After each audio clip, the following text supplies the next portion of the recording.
Hey everyone, welcome back to the channel. Today we will be diving into Joe Bonamassa's Live from the Royal Albert Hall concert DVD.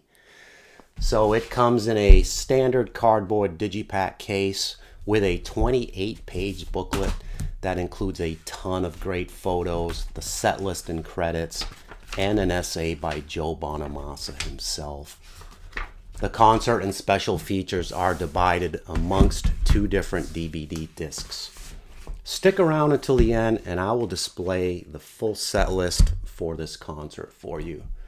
So Joe Bonamassa began his professional career over 35 years ago on November 11th, 1989, when he played his first gig at the Metro Club in Utica, New York, and he humorously describes that in the liner notes of the DVD booklet. After the show, I was not able to bask in the glory of a job well done, nor was I able to chat it up with the ladies that night. I was rushed out of the building Elvis style into a running powder blue metallic 1988 Pontiac Bonneville by my mother, because bedtime was 9:30 p.m. on a school night. Did I mention he was 12 years old at the time? So playing the Royal Albert Hall fulfilled a lifelong dream for Joe Bonamassa. His career path was settled the day his dad played him Cream's farewell concert video, also recorded at the Albert Hall. And the young 5-year-old was mesmerized by what Eric Clapton was doing on the guitar. On May 4th, 2009, at this same storied music hall, the circle would be completed when Clapton passed the torch to the new blues rock guitar god of the world, one Mr. Joe Bonamassa. So at the ripe old age of 32, Bonamassa had already produced a wealth of great albums, but seeing him play live back in the day could simply be transcending. Bonamassa is much more than just a phenomenal guitarist too. He is also a great singer, songwriter, and showman, as you can lay witness to on this excellent concert DVD. It begins with some behind-the-scenes footage and Joe giving a brief overview of his career. You then get to follow him as he walks from his dressing room to the stage about to play the most important show of his life. He's dressed in a crisp white shirt and cool black suit that drapes his recently slimmed down body. His hair is now shorter and neatly slicked back, and his dark sunglasses can barely hide his nervousness this night. He takes the stage already playing the majestic string bends of Django as the keyboardist accompanies him with a haunting melody in the background. The Royal Albert Hall crowd greets him with a standing ovation too. The title track to Bonamassa's latest #1 blues album at the time, The Ballad of John Henry, is offered up next, and this monstrously drop-tuned guitar anthem changes the mood dramatically. The song is one of his heaviest, and he hammers it home, playing his new Joe Bonamassa signature model Gibson Les Paul. He even breaks out a theremin unit on this one, which had me harking back to Jimmy Page's past glory days at the Hall. The 19-song setlist focuses on the Ballad of John Henry, arguably his best album to date, and 7 of its 12 songs were performed here. For this special occasion, Bonamassa's normal touring band is augmented by a second drummer and a 3-member horn section. And the results are quite amazing. So It's Like That from 2002 album of the same name has a more swinging blues feel to it, with horns and Hammond organ prominently added to the live mix. 2003's excellent You and Me album is also featured prominently here with 5 songs, and the first one up, So Many Roads, is a real showstopper.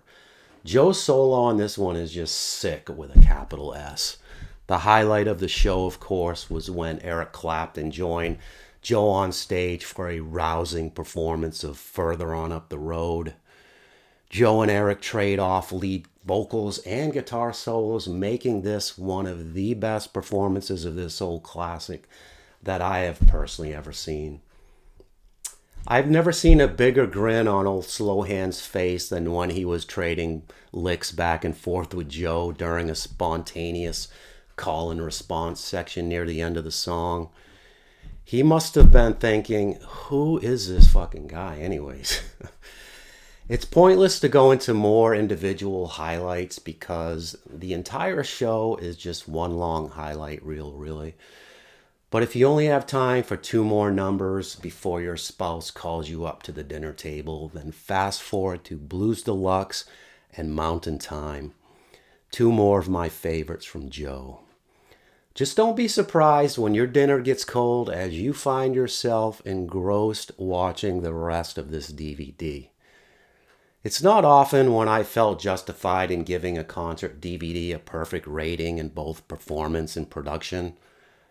But Joe Bonamassa live from the Royal Albert Hall made this one pretty easy for me, and my wife made me do it too.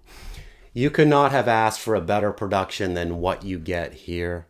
I mean, the high definition widescreen picture looks stunning, and the camera work ranks right up there with the best I have ever seen for a concert video.